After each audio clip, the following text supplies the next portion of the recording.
Биринчи орунда кыргыз тилин билиш керек. Кыргызча жакшы сүйлөп, оюң жеткире билишиң керек. Анан мага демектен 1000 тил үйрөнүп ал да. Ага эч ким тоскоолдук бербеш керек сен деген тигиз тилди билет экенсиң депчи. Пожалуйста, үйрөнсүн, орусча сүйлөсүн, англисче сүйлөсүн, болгону кыргызча сүйлө. Кыргызстанда жашап аткандачы. Мен баягында Россияда жүрсөм, бир калмык таксиге отуруп калдым. Экөө сүйлөшүп бартабыз, анан ал калмыкча билбейт экен. Уже билбей калыптыр да. Жашы бир 40ка жакындап калган киши.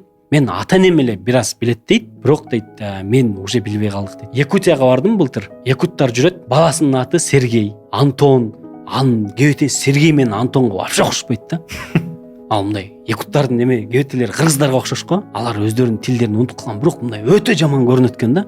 Мен ошондо ойлонуп кеттим, ушундай болуп калып турбай депчи. Эмне деген бул? Трагедия булчу. Биз да ошондой болуп калбашыбыз керек да. Биздин кебетебиз кыргыз, сүйлөгөнүбүз кыргыз болуш керек. Кыргыз кичинекей 7 миллион эле адамбыз да. Кече Кытайга бардым, кичинекей эле Гуанчжоуда 22 миллион адам жашайт экен да. Кичинекей кыргыз биз өзүбүздүн кыргыз тилибизди, каада салттарыбызды, өзүбүздүн бир адеп ахлагыбызды сактап калышыбыз керек да.